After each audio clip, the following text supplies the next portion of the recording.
Hey YouTube, this is one only GI Nerd Commander here with the one and only Cobra Commander. I was going through the basement last night and I came across this guy and thought to myself, he's pretty unique. Definitely, um, uh, well, I think unique's the best word to say about this guy. Very bizarre. One of the more bizarre figures I still own. So this is Cobra Commander from Star Brigade, 1994. Um, this is kind of when Well, actually, I think it was the previous year. GI Joe kind of jumped the shark, and they started doing a lot of really uh, weird things with their characters. But one of the fond memories I have about this guy is actually back then the internet wasn't really around. It was as a kid, it was kind of you didn't really know what was coming out next for toys. I went to a friend of mine's house, and he had this figure laying on the ground, and I was like, who the hell is that? I've never seen that before. And he's like, oh, that's here's some card or something. And I was like, that's Cobra Commander. And I was such a big fan of Cobra Commander that I immediately, as soon as I left, I had to go to Walmart and find him, which I did. And this is him here. Um, as odd as the character looks, and as weird as his color scheme is, it actually kind of works for him. The blue with the black and the purple looks kind of good. You can tell in the detail there's a little bit of like scales throughout his pants. So, and the vest one up.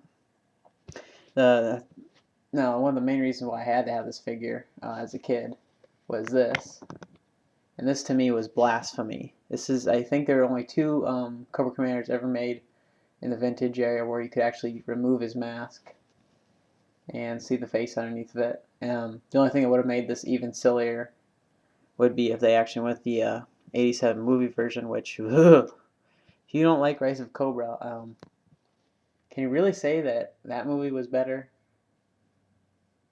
Okay. I enjoyed Rise of Cobra. Okay. But, really cool. Actually, I guess I should say there are three figures that were made like this. The other one was a 12-inch that had a face just like this with the, almost mesh-looking mask over it. Cool head sculpt, though. I would definitely actually prefer this over the bald Tommy from Third Rock. But he looks really cool, very menacing.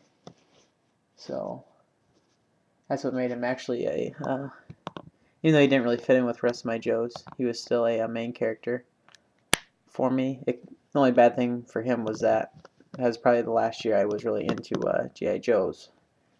He did also come with a small hand gun, but I don't have that anymore. I have no idea where that went. And this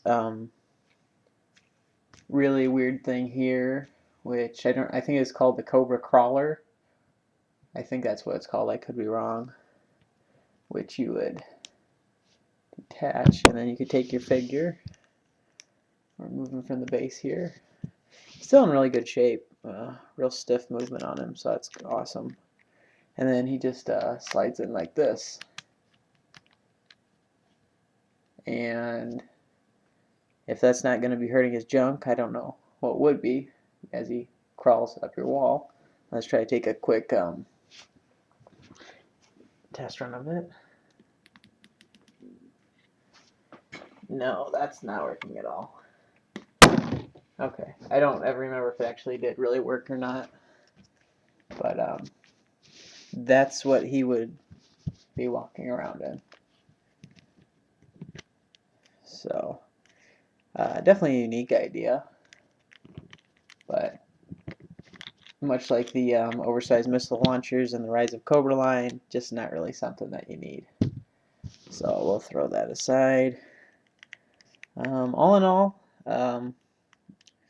he's a really cool figure. He didn't really have a very big place in my collection, but because he was Cobra Commander, not such a big Cobra Commander fan, and the removable helmet.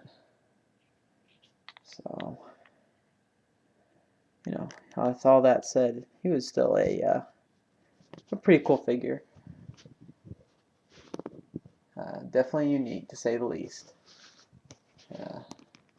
He's going to attack the camera.